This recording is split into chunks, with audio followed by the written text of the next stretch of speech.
right, everybody, thank you for coming to Mobilizing the Student Voice.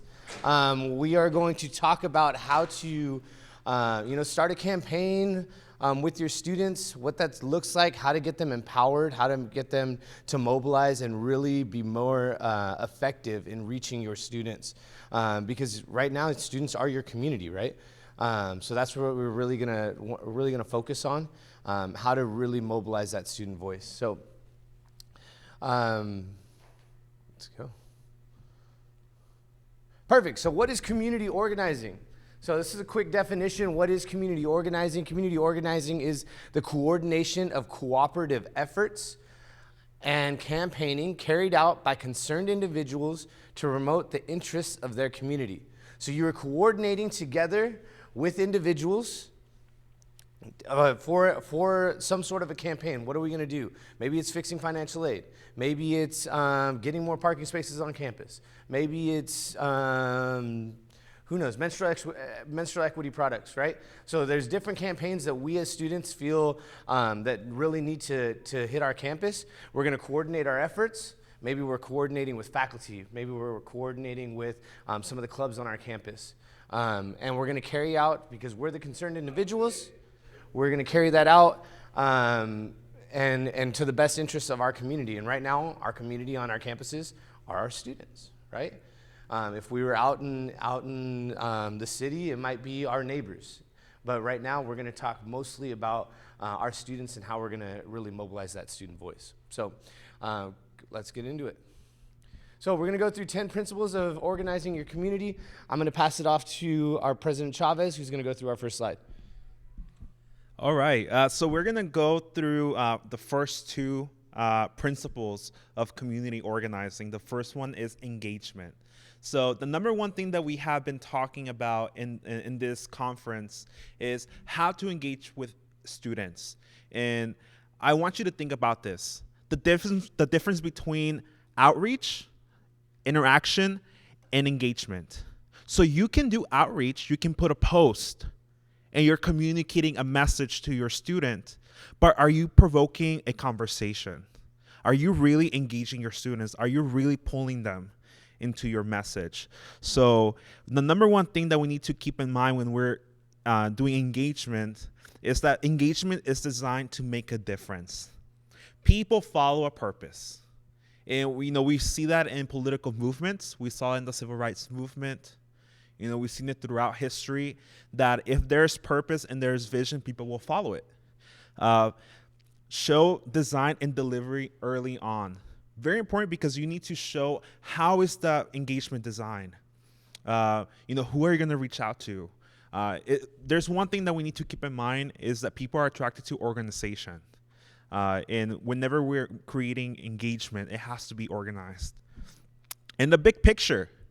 It's very important going back to, the purpose, looking at the big picture. So when we're doing, student government, what is the big picture? Can somebody tell me what is the big picture of student government? Why is it that we advocate?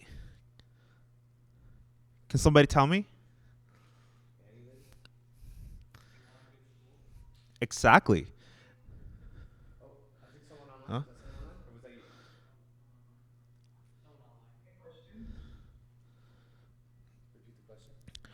The question is, what is the big picture when we're in student government? The big picture of the advocacy that we're doing on campus.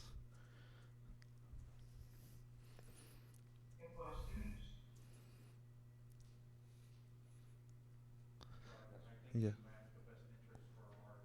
Oh, okay. Yeah, okay. So the big picture is that we want to influence policy, right? So whichever decision that is being made on campus, the big picture is that we want to create, movement. We want to create engagement in that. We want to bring students along. And then also we want, like I said, create change, spark change in every level. Change doesn't come from the top. And I'm going to be very realistic with you. Change doesn't start from the state level. Sometimes it does. But the majority of the change comes from the local level. It starts in your classrooms. It starts on your campus. It starts in clubs. It starts in student unions. In the big picture, someone mentioned, is to make a difference. The second one is encouragement. Encourage and enable everyone affected to be involved. So let's say like you are creating a task force to look at campus safety, and you've seen that there's students who have been harassed by campus police. Just like how you see on social media or whenever you're seeing a congressional hearing, who do they bring to testify, right? They always bring someone who's been affected by that issue. So if you're creating a movement on menstrual equity, your key people is who have been struggling on campus, that have been deprived from menstrual equity. And also, they're the most impacted. So they are able to, give that narrative and go to the source to ensure that you have the best talking points and variety of ideas. It's always great to pull different populations in your campus. When we're talking about diversity, it's, people from different ethnicities, people with different political views, people from different backgrounds, different experiences. And I'll be passing it to Stephen. Perfect. Thank you. Yeah. We're here, we're mobilizing because we want a better student experience, right? We're going to go to the people that are most affected. That was 1 and 2. We want to go to the people most affected. If I want to get African American studies on campus, I'm going to go to the Black Student Union and really talk to them and have them drive that campaign, right? That's why we want to mobilize this student voice. So the third one is engagement is organized and planned. People do, like President Chavez said, people gravitate towards organization. Right? If you are organized and everything is well laid out, they're going to follow it. If it is crazy and they come up and you're not well prepared, it is so much harder to engage those individuals to get onto your side. So you want a well thought out, organized, planned, just attack, right? So it needs to be timely. I'll give you one example. Actually, I'll give you 2 examples. First one, after the murder of George Floyd, the SSCCC convened an institutional success for people of color task force right away. And the good thing about that is we got over 300 students to get onto a call on a town hall and give us their experience of racial equity on their campus. That was huge because it was timely. I'll give you another example. I served as president last year. We were doing AAPI Heritage Month, and I was late in getting out what I wanted to push for a town hall that we were going to have later on in that month. So I went to go form a letter that I wanted to send out, like a news flash, and I got it out late, and it didn't have as big of an impact. You want to have things organized, planned out, and on time, because if you're on time, you're going to get the most impact for the most bang for your buck. So don't miss deadlines. All right, you want to make sure if you're organizing and you need to have you want to have 20 student stories by a certain time, don't wait 3 days before the deadline. You want to get those all planned out, organized a lot sooner. Make sure your process is clear, it's easy to follow. If you have other student body association leaders that are going to be helping you out, make sure that they know what they're doing, right? It's easier to follow. That way they're planned out. Feasibility is huge. Don't shoot too high, all right? If you shoot for something that you're not going to be able to hit, it's going to be deflating. You're not going to be able to hit it. You're going to set yourself up for failure. You want to make sure that you are going for a target that you're going to be able to reach, all right? 4 is team up with other organizations. This one's huge, right? The menstrual equity problem that we were having. There's an organization called Free the Period. SSCCC teamed up with Free the Period, and they were able to give us more resources. They were able to connect us with more students. So you, as your student body, your student government level, should be able to team up, like I said, Black student unions, your clubs on campus, right? Some of these people are already being affected by certain things. You want to make sure that you tap into them. There might be community organizations that can help you out, right?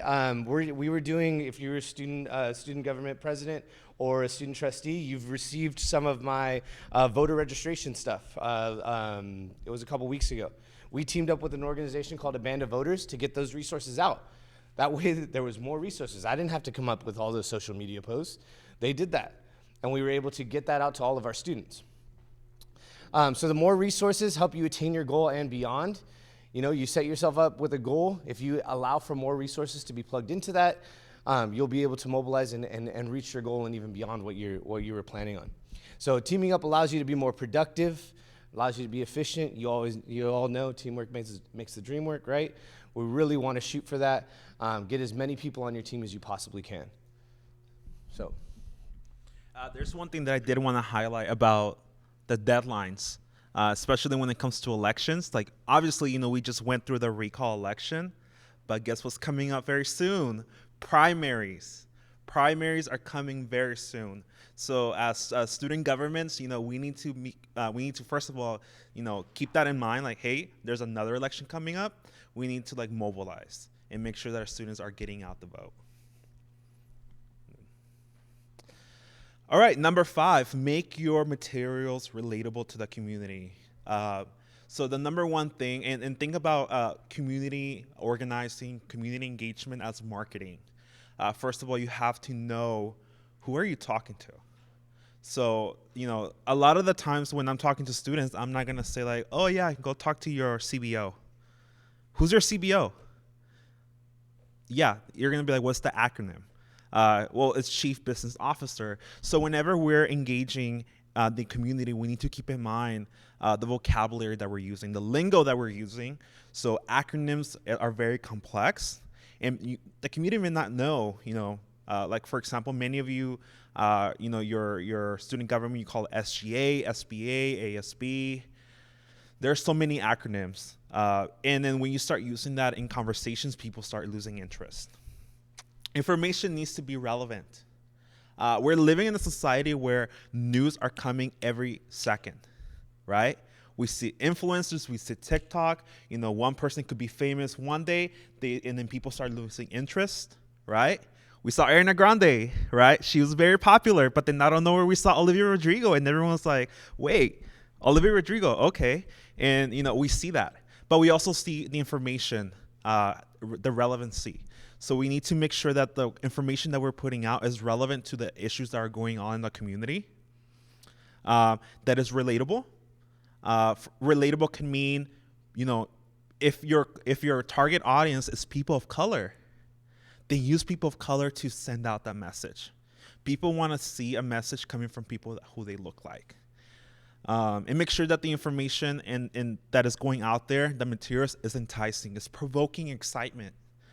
Getting out the vote, it's not just, register to vote, September something, register. Did you know that your vote counts? Is using that kind of vocabulary, sparking something. And obviously, making information accessible. Accessibility could mean, making sure that your information and the materials that you're putting out there is ADA compliant. But if you know that your community, there's a pocket of, Spanish-speaking people or Mandarin-speaking people or any other language, making sure that that information is accessible to them. Not everyone speaks English, and that is okay. But we need to make sure that we are catering to their needs. Your community will participate if it's easy. Joining student government can be hard at times because there's so many things that you have to do, or sometimes there's a lack of information, or sometimes even advocating for an issue may seem hard at first because you're like, how the heck am I going to advocate for menstrual equity? Who do I talk to? How do I make change? So when we're organizing, we have to make sure that if we want to invite others, if we want students to join us, we have to make it easier for them. So we have to eliminate barriers to participate. Predetermine and identify potential barriers. So if you know that students are not going to be able to make it to your meeting at 7 p.m. because they have homework, then accommodate. If you know that students are not going to be awake at 5 a.m., why are you going to have a meeting, right? So it's it's foreseeing those barriers. And as student leaders, we need to have that mindset that we have to use history, we have to use the present to see the future. Address those barriers before they become a problem. That's a very important leadership skill that everyone is going to have to use on the workforce. Seeing things before they happen, right? So let's say like there's a cord right here, right? There's a cord, and it's not taped, then that is where we have to see someone could trip, right? I could trip and I could fall. The same thing with community organizing. If you know that there's going to be an issue in the future, then that is where you have to address it first before anyone, complains or brings it up. And then lastly, social media.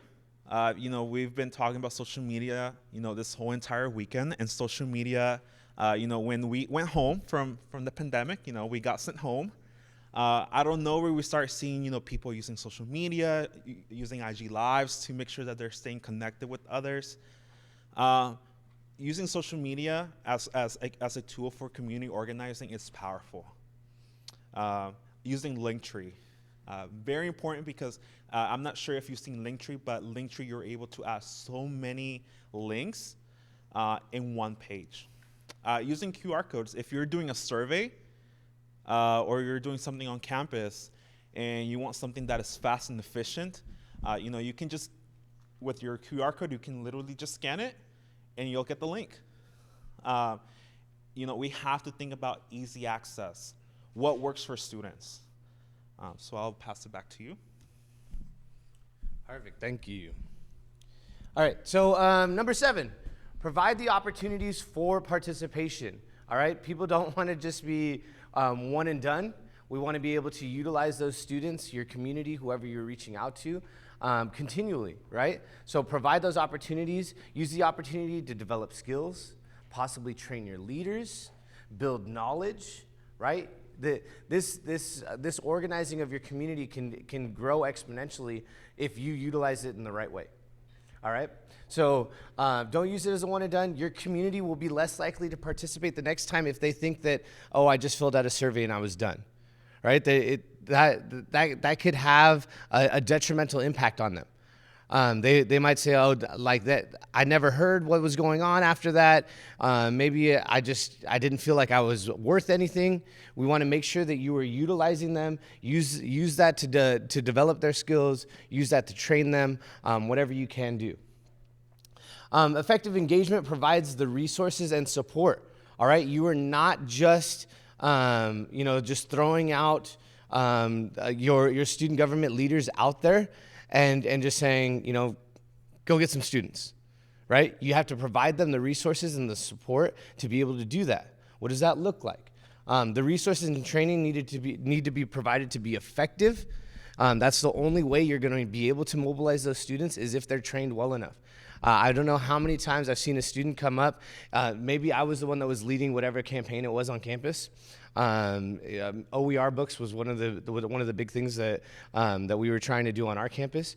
So I'm spearheading it, but I didn't train some of my other students as well in the topic as I was. Right? So a student comes up to them, oh, what's OER, and starts asking questions. If they're not as trained, they're going to lose interest and they're just going to keep walking away. You need to make sure that everybody that is on that effort with you, on your team, is just as trained as you are to be able to entice that student to get into that, whatever that effort is, whatever you're trying to mobilize, whether it's OER, menstrual products, parking spaces, whatever it is. So make sure that your staff or your leaders, they're trained enough to be productive, because that's what we're trying to do. We're trying to get our community, our students really mobilized. So making sure that they're going to be able to, tractor beam them in. Provide follow-up resources to ensure future engagement. If you really can connect with one of those students, you want to be able to provide them some resources to be able to come back, right? To be able to do it again, especially if your campaign was effective. I'm going to get to something in a second, but if they see that they really made an impact, provide them some more resources so that they can make a bigger impact again. And that's how you're going to continue to entice these students to come back in and join the cause for whatever it is, all right? And who knows, maybe they become student government leaders after that. The way that I was enticed into getting into student government, I literally walked on campus one day. I wanted to start an ultimate Frisbee club. I'm a huge Ultimate Frisbee player. I love playing Ultimate Frisbee. I walked in on campus. I said, hey, like, does anybody like want to play Frisbee? So I went to the student activities office. I was like, hey, you know, how can we do this? They were like, well, start a club. All right, cool. Started a club, called it UFC, Ultimate Frisbee Club, and used the UFC logo. So a lot of people came out. They thought that they were going to fight, but we ended up just playing Frisbee. But I got out there. And the advisor ended up reaching back out to me, said, hey, you grew that club really fast. Have you ever thought about student government? And I was like, no, you know, like, I'm just here to go to class and play some Frisbee. That's about it. But they provided me more resources. Next thing you know, I was a senator for a half a year, and then I ran for student body president. And then the year after that, I was student trustee. And it's really the resources that those people, it was the advisor, I wish it would have been a student, but it was the advisor that really reached out and was able to do that for me. Right? So it's providing those students, if they come in, give them the resources and the support to be effective. Go ahead, go to the next one. Contributions impact is broadcasted. This is huge. Like I said earlier, people like to know that they did a good job. I like to get patted on the back. You like to get patted on the back, right? Like, yes, you did a good job. If someone signs a petition and that petition ends up doing something, we want to make sure that they know what the impact was, right? So this petition, after AB 1456 passes, you will probably get social media posts or maybe a text message that says, thank you, guess what? The governor signed the bill and now we're getting more financial aid. People like to see that. They made a difference. So we want to make sure that we're ensuring that those contributions are getting that pat on the back, that are really empowering these student leaders to say, hey, you did a good job. Guess what? We're going to do it again. All right? So timely feedback is essential regarding the results and the decisions that are made. So we don't want to do this, you know, if AB 1456 gets signed next week, I'm not going to tell you 3 months from now, hey, guess what? You remember that one time we did this? No, it's got to be timely. Hey, guess what? Because they're going to be seeing it on the news. They're not going to know like whether or not they had that impact unless you tell them. Hey, it was your petition. It was your signature. It was your personal story that you gave us. You know, that we sent to the governor, to the legislature, to the college president, right? So, and then reach them where they're at. Usually when we're working with students don't read their emails. We heard this already, right? I don't know how many emails I receive a day, and it says like communications or you know, it just has the college logo, and I read the title, and that's it, right? So reach them where they're at. If they gave you their phone number, send them a text. I see my text messages all day, right? Social media posts. If they're following us on social media, make sure you're posting it on social media. Make sure you air your victories. Make sure that these students know that we're doing a great job, right? And then the last one, we want to learn from the experience and plan for improvement, right? I'm a huge fan of surveys afterwards. We want to make sure that whatever cause that we were doing, like, hey, was that effective? Make sure you survey the staff that were working. How was it when you were engaging these students? You know, how was the interaction between you and the student? Was it great? What can we do better for next time? Do we need visual aids? When I was doing OER, we did, what were some of the things that you could have spent your money on? You know, we had a sign, and we took pictures of students with a sign that says, I paid, and then it had a blank, X amount of dollars for textbooks this semester. If I saved that money, I would have spent it on, and it had a blank line. And we literally just had that, and students filled it out almost like the, you know, like first day of school, the little kindergarten like chalkboard thing. It was like that. And they filled it out, and we took pictures, and we were blasting it all over social media. Visual aids, that was huge. We heard that a lot of people just liked that. It was easy. A student came up, wrote it down. It was like, I paid $300. I would have spent that on a new pair of Jordans. That's cool. At least it was something different, right? I would have spent that on utilities, gas, electric, you know, I would have spent it on more food.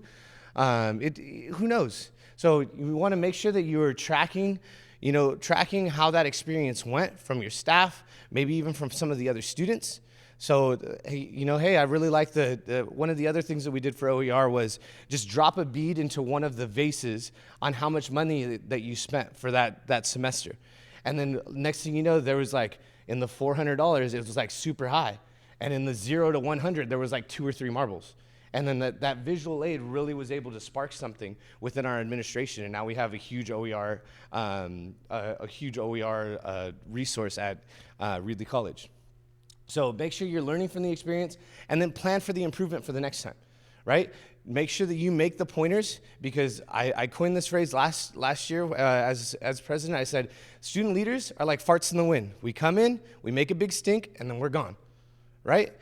You need to make sure that you are planning for the improvement for the next group of people that are coming behind you. We heard that from Chancellor Gonzalez. We are building better for the people behind us, the people that are going to come in and empower the next generation of students. That's us right now. We are empowering those students. So we need to make sure that we're planning and improving for the next time.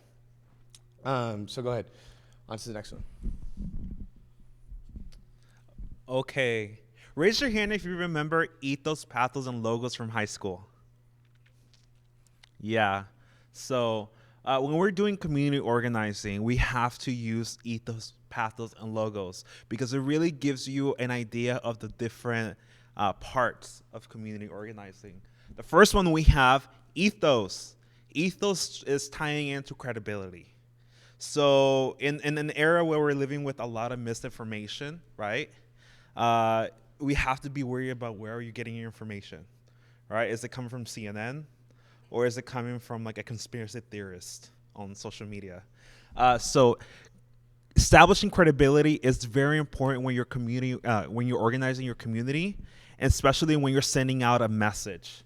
It's leveraging your credibility as a student leader, as a student government, as a club, setting up your platform, and then using that as a way to send your message.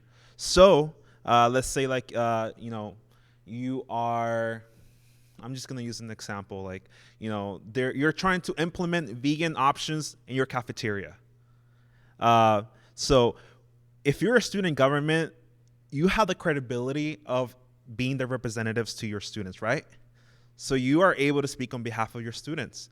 So it would be different if, only one student walk into, the president's office than, your whole student government.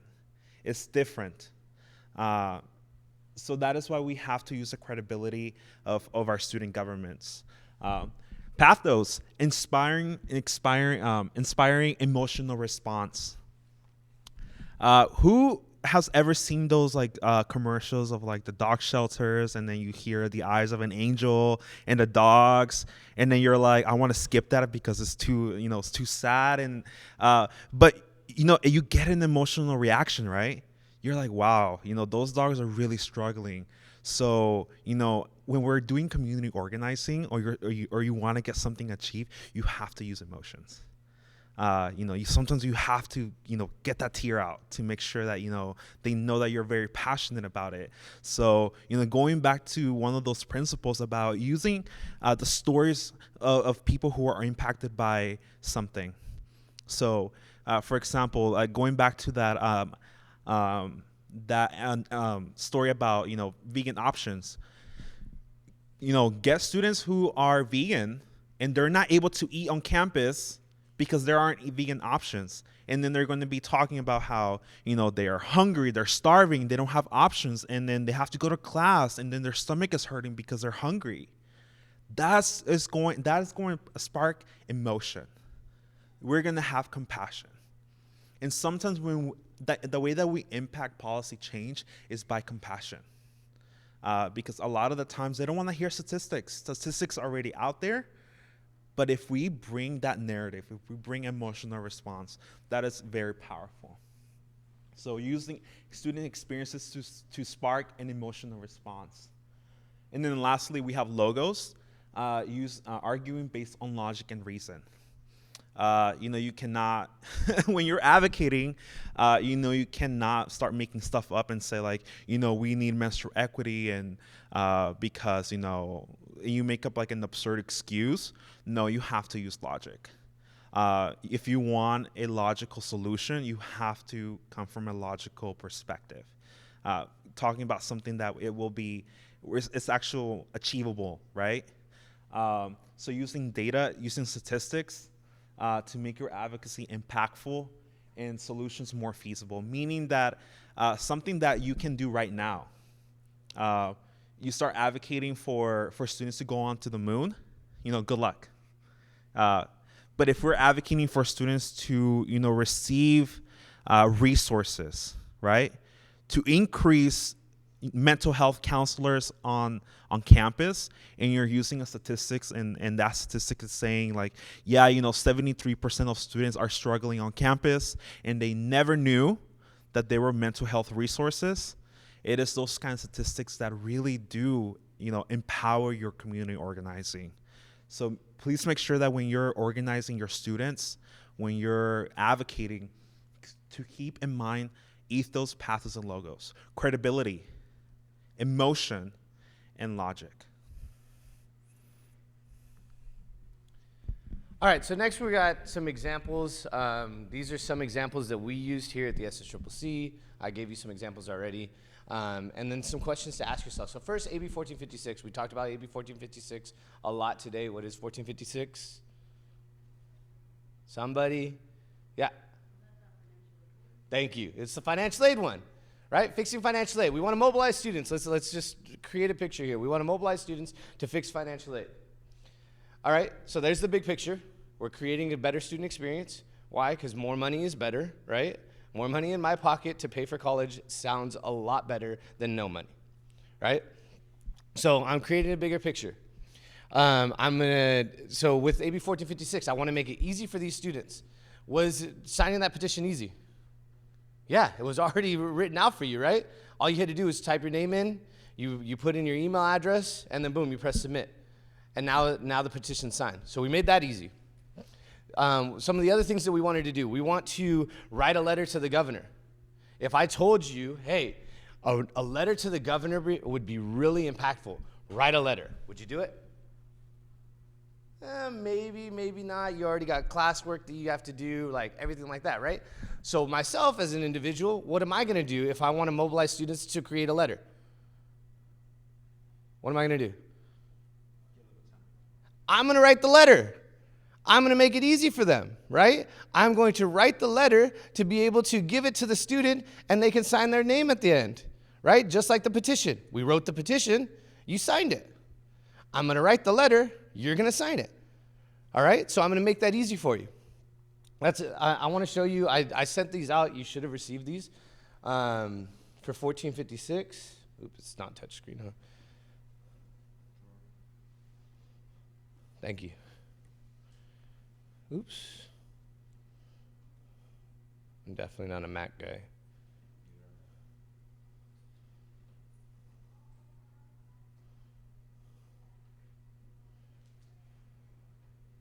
All right, so look. It's not touch. How do you make it full screen? Green? Thank you. Can I do this? I can. Perfect. Sample letter to the governor. Look at that. Already made. Dear Governor Gavin Newsom, Assembly Bill 1456 is sitting on your desk, needs your signature, yada, yada, yada, right? Already laid out for you. Make it easy for your students. Yeah, thank you. Going through. Also in there, go back up. Introduce yourself and add a personal story. That's something that we want the students to do, right? We want them to add their personal spin to it. Can they do that? Yes. Can I make it easier? Yes. So what did I do? Let's go back.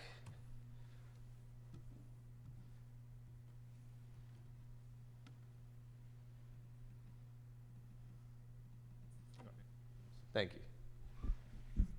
Can we make it easier? Yes, we can. We can give you a sample personal story if it loads. Hi, my name is so-and-so. I'm a student at so-and-so college studying such and such. I've been in college for the last X amount of years, and I have or have not received a Cal Grant. I had to support my college journey by food pantry, bus passes, housing vouchers, part-time work, maybe even Cal Grant a little bit, to subsidize the cost of attending college because Cal Grant was not enough. If I had received more financial aid through Cal Grant, it would have made my journey easier. For example, more money would have helped me pay for yada, yada, yada, transportation, utilities, rent, gas, textbooks, basic needs. For these reasons, I support 1456 to give more resources in the hands of students like myself. Boom, it's already laid out for you, right? Make it easy for the students to be able to get the most impact out of them, right? We want to get these out to the governor. There's also a template to send it to your editor, so like at a local newspaper, because maybe we want to get the story out in the local paper. Because 1456 doesn't just impact students, it impacts the parents also, right, that are helping fund the students that go to college. It impacts grandma, grandpa, whoever it is. We're not the only ones that need to sign to sign the petition to 1456. We can get anybody to sign to help us sign 1456, right? Because it impacts the whole community. So we want to make this easy. We want to be able to utilize these resources for these students, right? And then we're going to come back. We're going to see how it went. What can we do better for next time? And go from there. We want to make it easy, get it in the hands of those students. We had a hand raised. Someone had a hand raised? Did you have a hand raised? Go ahead, if you have one.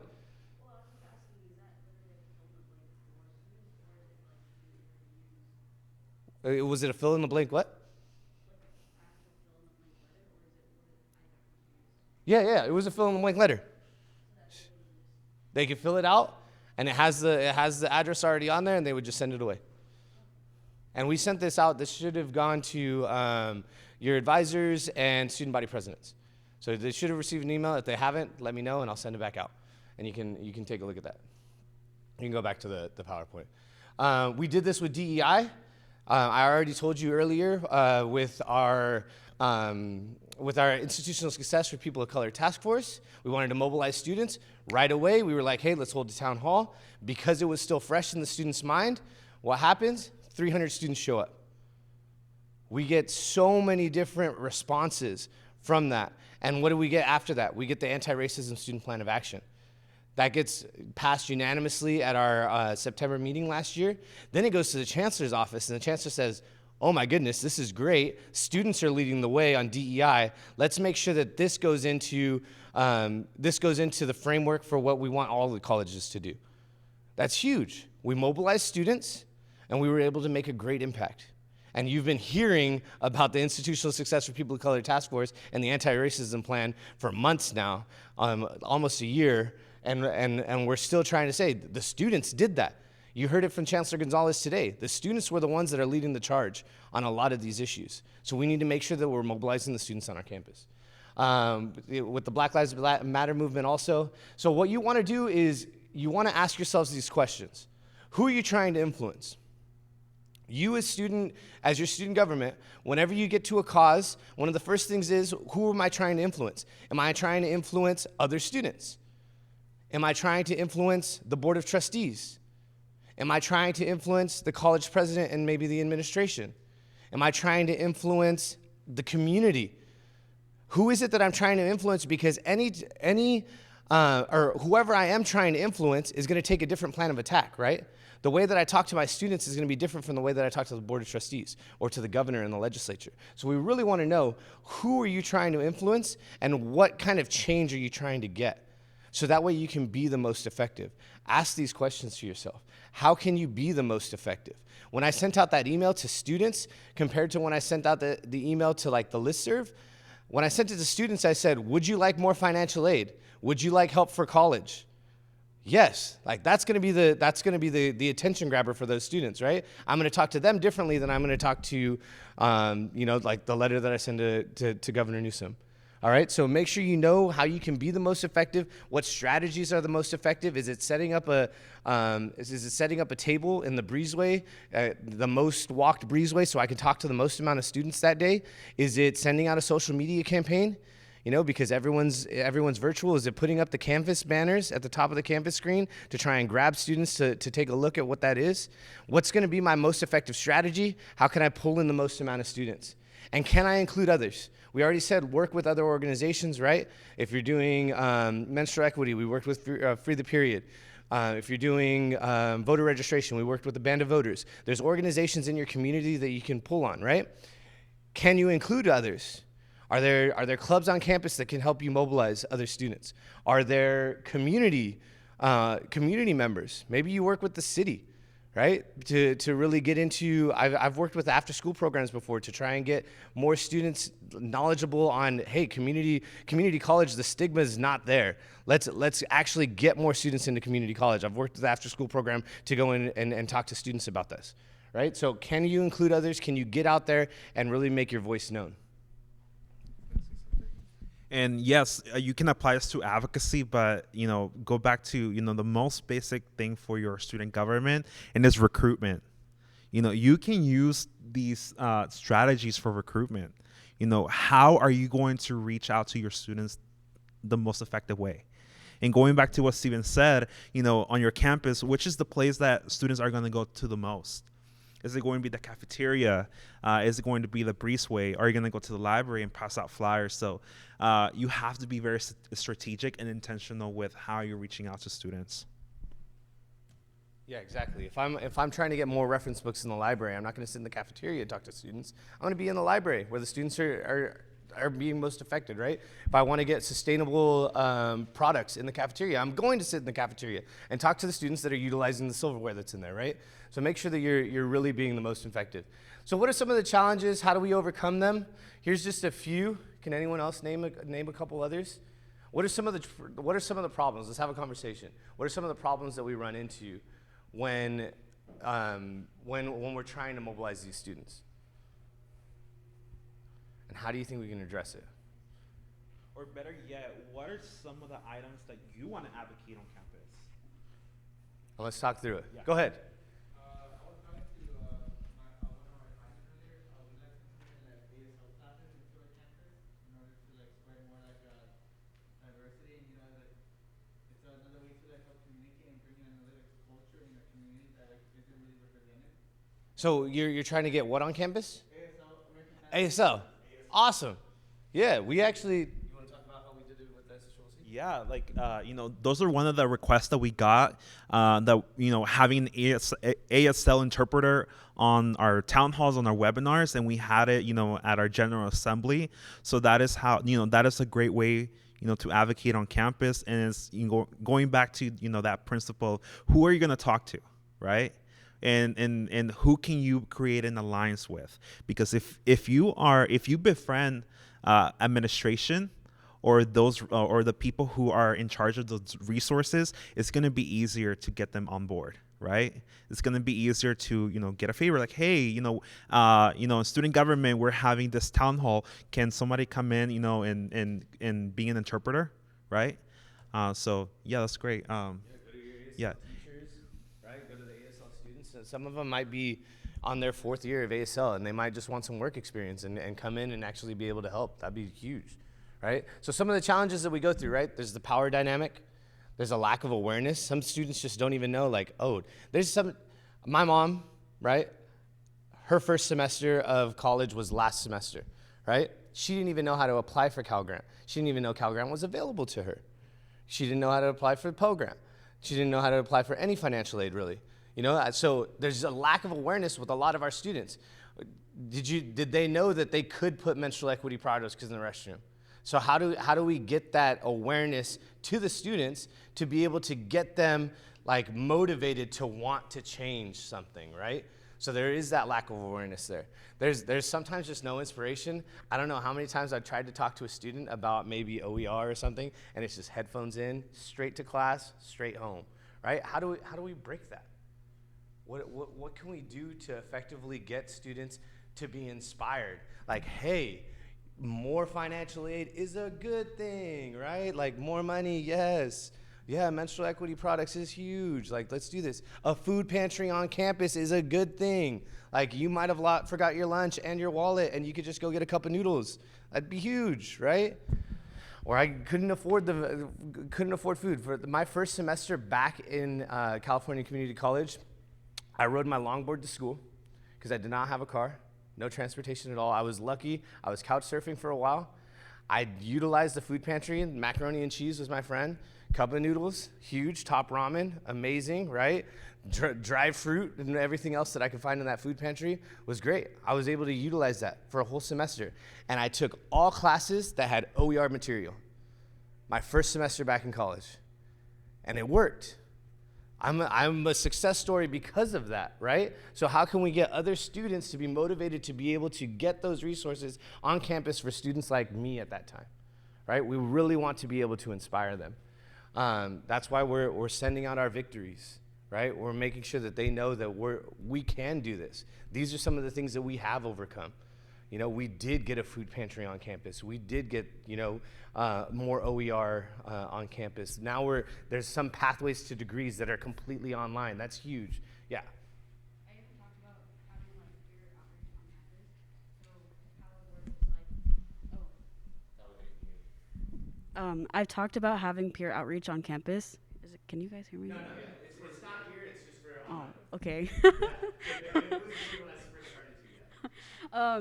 I've talked about having peer outreach on campus, and you can start with student ambassadors or anything like that, or even, you know, ICC, having your clubs on campus. One or two clubs from, one or two people from each club or organization can come and help, and, you know, join and help, you know, with peer outreach. And the whole thing would work is I talked about having club, the canopy set up around campus, you know, kind of stop students around campus and show them like all the different opportunities they can have on campus, or like resource they can have, and how they can sign up, because a lot of students don't know, or a lot of students are scared to reach out. Like we have emergency housing, so students who can't have that are homeless on campus. We have that, but it's too hard for people to reach out and ask for help. So why don't we reach out to them? So the whole goal of that would be we talk to them, and even if they don't need help, someone they know might. And that's another way we can spread that. Yeah, that's awesome. Student ambassadors is huge. Yeah. Clap it up, clap it up, clap it up. Great input.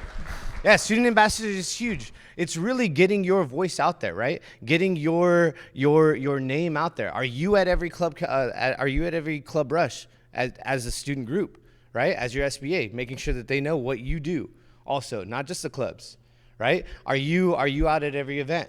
Do you have student leaders that are from every pathway?